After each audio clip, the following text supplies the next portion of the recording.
Good morning, Bucknutters. Welcome to the Bucknuts Morning 5 here on Monday, October 10th, 2022. I am Dave Biddle flying solo on today's show. Well, we're at the midpoint of the regular season already. Flying by, isn't it? So we're going to assess where Ohio State is at the midway point of the season. The good, the bad. It's mostly good, very little bad. And if they are the best team in the country. Let's start with the play of Tommy Eichenberg. Something I didn't see coming at all. This guy is, and there's been a lot of guys that are playing well on defense. We're going to get into that. He's the defensive MVP. He's the leader of the defense. And if he doesn't win the Buckeyes, he should at least be a finalist. I mean, that's how well Tommy Eichenberg's playing. So that's the first thing. And Tommy Eichenberg just locking it down at middle linebacker, becoming the best middle linebacker we've seen at Ohio State in several years, and playing at an all-American level. Didn't see that coming at all. Frankly, last year at this time, I wondered if he was even starting material at Ohio State. Now we know a lot of that was coaching. We knew the coaching was poor last year. I don't think we knew how poor it was. Okay, the other thing, obviously that stands out, the defense was the biggest story all offseason. We talked about how good could they be? Could they be a top 20 defense? You know, because with this awesome offense, if they could be a top 20 defense, you know, maybe everything would click for this team, especially last year when they were atrocious. And the year before that when they were atrocious. 20th sounded great to me. Then Ryan Day said his expectations have a top 10 defense. Well, Ohio State midway through the season, the regular season, 7th total defense in the country. Number 7 defense in the country. Jim Knowles says it's his goal to have, coming into the season, he said it's his goal to have a top 5 defense. So he's getting close to his goal. And we'll see. I mean, we have to acknowledge that while on paper the schedule didn't look easy the first 6 games, although Notre Dame's getting their act together. Wisconsin's terrible, though. Although maybe with Jim Leonard, they won't be. Who knows? They just beat down Northwestern. Talk about being terrible. But seriously, Wisconsin's not anywhere near as good as we thought. Notre Dame, even though they've gotten their act together, still not as good as we thought. So the schedule has been pretty easy through 6 games, but still number 7 total defense in the country.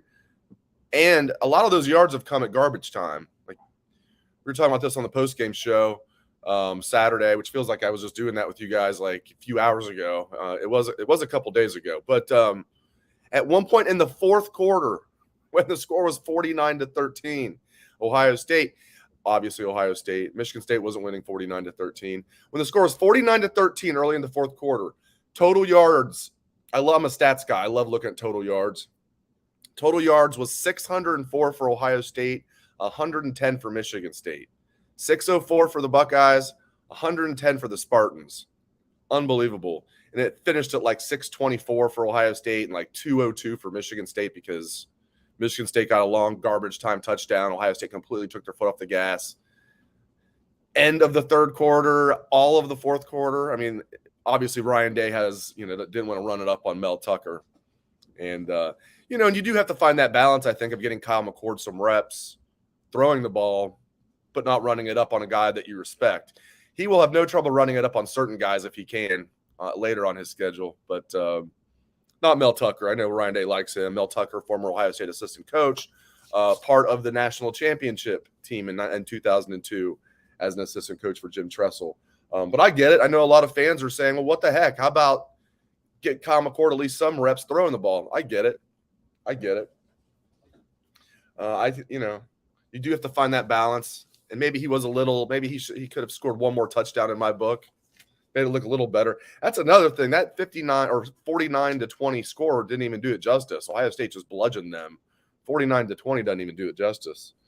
All right, so Jim Knowles, home run hire. Still has to prove it against, Penn State, Michigan, and then if they get to the college football playoff. But love Jim Knowles. All right, let's stay on the defense before I get to the offense. Another huge, pleasant surprise, and I expected good things out of this kid because we had been hearing good things about him. I loved him as a recruit, Ohio kid. You probably know where I'm going. Michael Hall Jr. I mean, unbelievable. This kid, he only played like 12 snaps in the game against Michigan State and had 2.5 sacks. He leads the team with 4.5 sacks. And it's not like he's just fallen into him. This guy, he's had several pressures too. He's an absolute destroyer in there. He's their best defensive lineman, which is saying a lot. Unbelievable. They call him mini Aaron Donald, and you can see why. So certainly Mike Hall Jr. It's just absolutely great to see. Teron Vincent has stepped up as the other. Mike Hall didn't start this last game because he was on a pitch count. Jerron Cage actually started. But for all intents and purposes, your starting D tackles are Michael Hall Jr. is what he likes to be called, Michael Hall Jr. And but even his coaches call him Mike Hall. So it is what it. It's kind of like JT Tuimoloau told the media, he doesn't like JTT, but Ryan Day still calls him JTT. It's like, you might want to tell your head coach that too. But I get it. So we want to call the kids what they want to be called. So Michael Hall Jr., unbelievable what he's done. And then Teron Vincent stepping up as that other starter. And not just starting, but playing the most snaps of any of the D tackles and playing well. He had a tackle for a loss early in the Michigan State game, where that was the Teron Vincent we've all been like, man, okay, that's number one D tackle recruit in the country out of IMG. Father Troy Vincent, former excellent football player himself. He was a corner, and now the president of the what is he? He works for the NFL. I'm not exactly sure what his title is, but he's like Goodell's like right hand man, I believe. Executive vice president. I don't know. He's way up there in the NFL brass, Troy Vincent. So the bloodlines are there, even though Teron is a D tackle and his dad was a corner. But having a dad as a, not just a former NFL player, but a really good player and a guy that's still involved in the NFL, that can't hurt a kid's development. So Teron Vincent as a fifth-year senior is breaking out. It's great to see. Now, there's going to be a little bit of bad things we talk about. I think Tyleik Williams is playing okay when he's in there, but something's going on. I don't know if he's in the doghouse, and I'm sure some of you guys saw he put something on Twitter at like 4:30 a.m. Sunday morning, so really late Saturday night. 392 was the post, or 91, his number. It wasn't talking about Caden Curry. He was talking about himself. 391. 391, basically saying let him, he should be playing more. You don't have to be a genius to figure that one out. Everybody was, talking about it on our message boards on Bucknuts, on the tweet itself. I get him being frustrated. In my opinion, you shouldn't be going to social media and doing that. You should sit down with Larry Johnson and Jim Knowles. I'm sure they've already told him. Jim Knowles doesn't mess around, as Josh Proctor can tell you. They're holding everybody accountable. But something's going on with Tyleik Williams. He's not playing many snaps. I thought he would be the breakout D tackle star. That's been Michael Hall Jr., which has got to be also a tough thing to see. You're at your classmate. He's the one now that's breaking out as a star. You're not getting as many snaps. So we'll see. But they got to keep him engaged. They're going to need him. Tyleik. So they got to figure out what's going on there. And I mentioned Josh Proctor. I tell you what, Lathan Ransom looks like he's locked that job down to me. And Proctor was only in there during garbage time. They took all the starters out, and most of the top reserves were out. And Proctor was in there. That spoke volumes to me. And Egbuka didn't just start; he played well, had that interception. He's a good tackler. Love the kid. As I say, he just goes. He's a quick trigger. I love Knowles. Oh, you think no? Because Knowles is a deep thinker. You asked him about Lathan Ransom. He's like, oh, Lathan. He just goes. I love it. All right, offense time. Some people are giving me a hard time. I did a column this morning, kind of playfully giving me a hard time. I said CJ Stroud, unless he gets hurt, has the Heisman locked down. I fully believe that. Unless he gets hurt. I'm not saying he definitely has it locked down. He still has to play. He'd have to absolutely collapse. If he stayed healthy and doesn't win the Heisman, that means he would absolutely collapse down the stretch. I don't see it happening. Go look at the Vegas odds. He's the runaway favorite. It's not even close. He was the big-time favorite before Bryce Young got hurt and missed most of one game and then all of another. So we know it's a numbers game with the Heisman. You miss 2 games, that's going to hurt you a lot. And CJ was already the favorite. Now he is a runaway favorite to win the Heisman. Now Hendon Hooker is going to be in it, but we'll see if he can keep this up. Even with Hendon Hooker being in it, CJ Stroud right now is the runaway favorite according to the Vegas odds. So I'm confident in saying if he stays healthy, they already have his name on that trophy. He just has to go to New York City and pick it up. And it's going to be funny seeing the look on Desmond Howard's face when that happens. I hope Eddie George is right there, like, maybe wearing a suit, but maybe like sleeveless, Eddie George is standing right there behind Desmond, just kind of looking at him, and you got to have, I'd say Archie too, but Eddie's so classy. He wouldn't do that, but just to kind of do it for fun, the guns out, just kind of just looking down at Desmond. Make sure you have Archie there too. Archie's just the epitome of class. Troy Smith, have Troy Smith in there. Troy's not afraid to mix it up. Make sure you got Troy in there.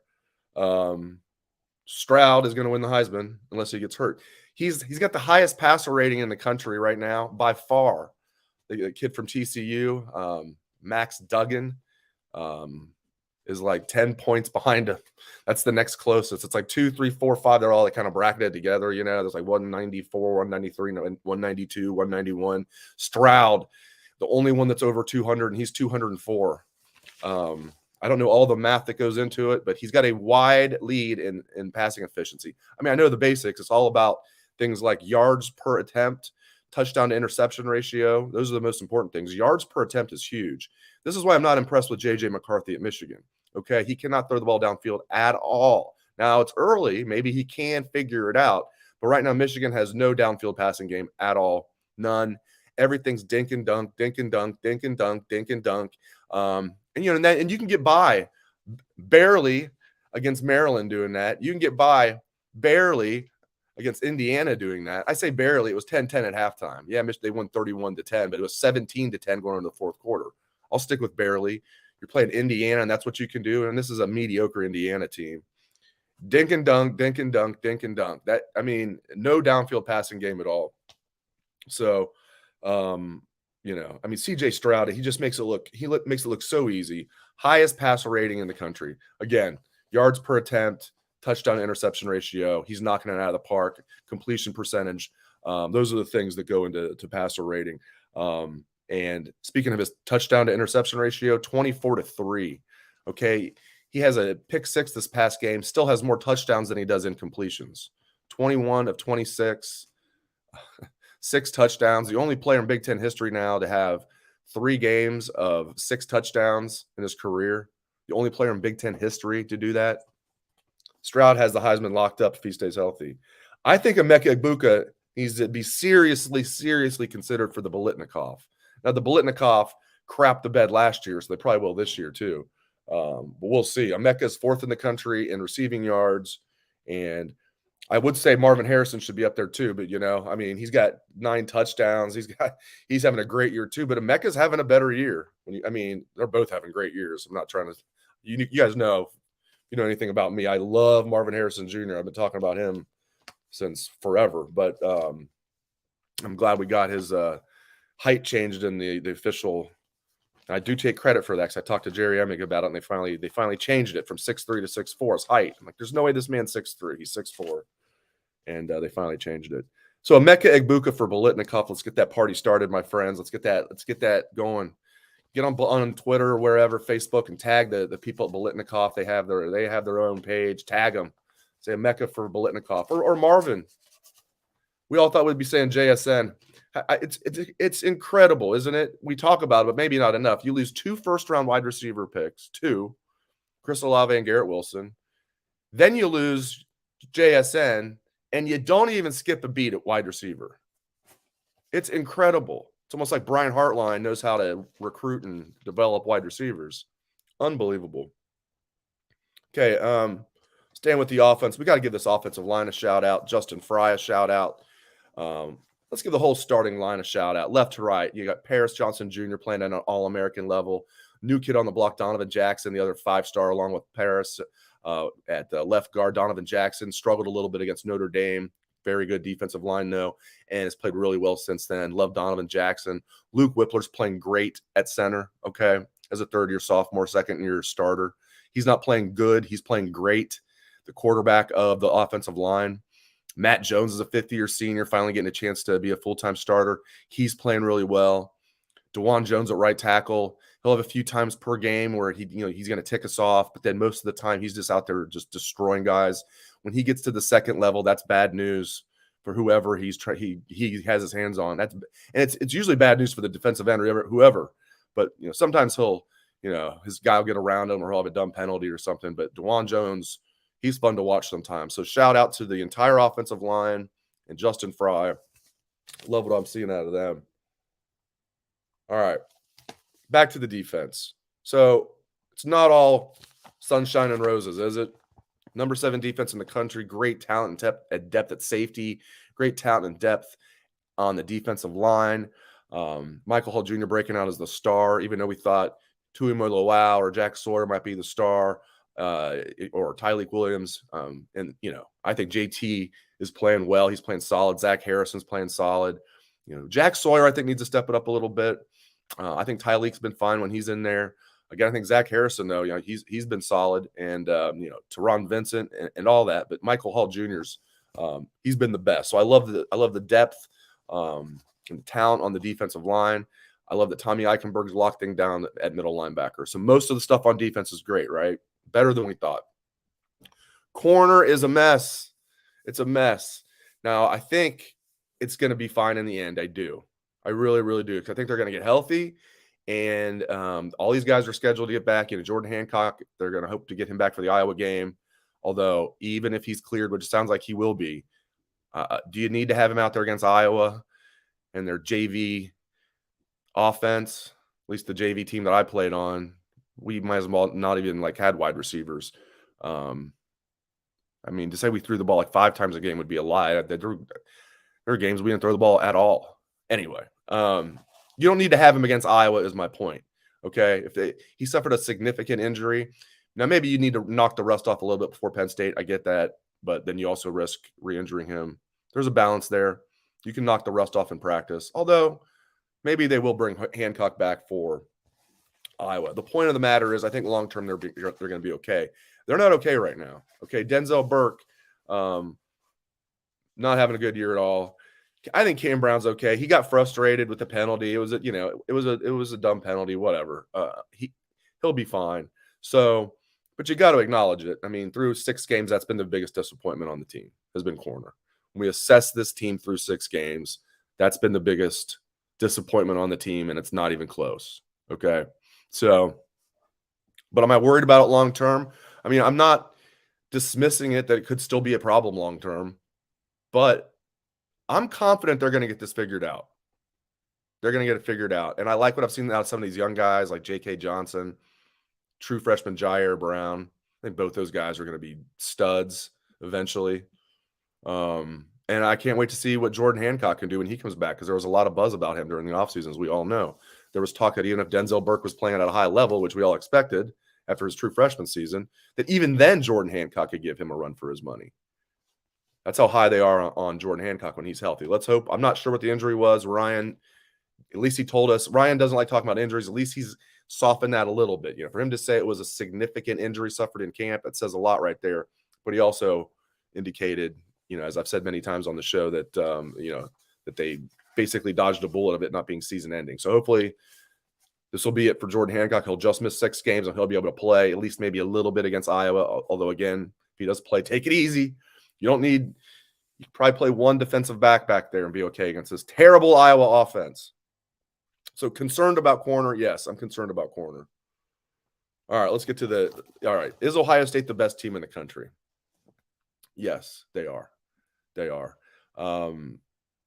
Now, this doesn't turn into Alabama sucks, okay? They don't suck. They're still really good. But this is not the same Alabama team that we're used to. It's just not, okay? They don't have nearly as much speed on the perimeter as a typical Alabama team on either side of the ball, okay? They're not as physical as a typical Alabama team. They've still got studs, okay? They've got absolute studs. So, don't get it twisted. So when I say Ohio State's better than Alabama, that doesn't mean, oh, well, Alabama sucks. They don't suck. They're still really good. But I would love to see Ohio State play Alabama in the CFP. Bring me that game. I want that game if Alabama makes it. Georgia, they're a good team, a very good team.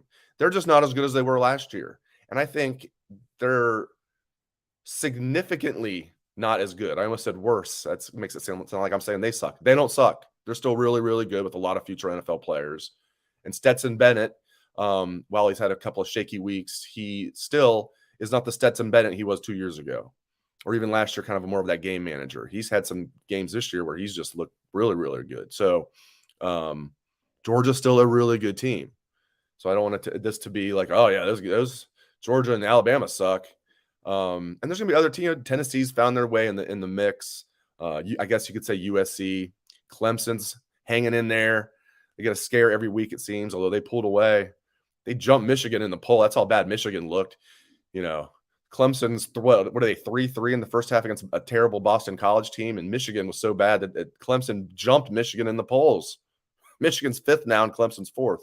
So, I mean, there's going to be but I think those are the 3 best teams in the country in that order: Ohio State, and then in whatever order, Alabama, Georgia. But again, I would like Ohio State in either of those matchups. Bring them to me. They got to get past Penn State first, and they got to get past Michigan, but I think Ohio State will win those games. This Penn State game, I think, is going to be tough. They'll bring it. I think Ohio State's going to win, but by about 10. And I don't want to see fans freaking out if we have our yearly slugfest with Penn State that Ohio State doesn't win by 30. Hopefully they do win by 30. But it's tough every year against Penn State, as we all know. I know it's not a whiteout. It's not at night. It's still going to be a raucous atmosphere over there. They look at Ohio State as their main rival. They get it for Ohio State unlike any other team. I mean, they're still playing at home in front of a packed house. They're going to be the place is going to be going crazy. And Penn State's a good team. I don't think they're a great team, but they're a good team, and they'll be ready. They'll be ready. I'm going to be a Penn State fan this week, by the way. They had a week off to prepare for Michigan. That'll be fun to see that game. And Ohio State has its bye week, so I don't have to work this Saturday. I can just sit back, bag of chips, and watch that. I better be careful with the bag of chips. I've been trying to watch that. Maybe not a whole bag of chips, maybe just some chips. So yeah, I think Ohio State's the best team in the country. I love it through 6 games. Now we'll find out. Penn State will be the best team they've played. It seems like I'm overlooking Iowa. It's because I'm overlooking Iowa, okay? Penn State, that's the game I'm looking for couple weeks from now after the Iowa game. I think the bye comes at a good time. These guys can stay healthy. One more thing before I let you guys go. One thing that we've learned through 6 games that I didn't – and Ryan Day is not going to say this, I don't think. I might ask him about it, but I don't know how much he wants to talk about it. They're doing what you see in the NBA a lot, in my opinion. Load management. I would bet you guys anything that there's been certain guys that clearly could play some weeks or play more snaps that they are doing load management with. And I like it. They know they can beat some of these teams. They know they're deep at certain positions. They are doing load management. Where now there also are some guys that just couldn't play, like Jackson Smith and Jigba certain times, and other guys that are seriously hurt. I'm not talking about that, obviously. I'm talking about guys that I would bet you anything, if it was the Michigan game or the Penn State game, would play, but they're trying to be cautious. This is the first time I've seen load management at Ohio State. Again, just my opinion. This isn't like Ryan Day coming out and saying, we're doing load management. That's not how he talks, by the way. That's kind of a weird Ryan Day impression. He's very, very cool and unflappable. I love Ryan Day. So it's not like he's coming out there saying we're doing, load management, but sure looks to me like that's what they're doing. And I like it. I think that's smart coaching. And then, when the big games come, it's just, all hands on deck, baby. Stay healthy. Because they're already a little bit more banged up than they'd like to be. Now they get a chance to rest and then get after it for these final 6 games. All right.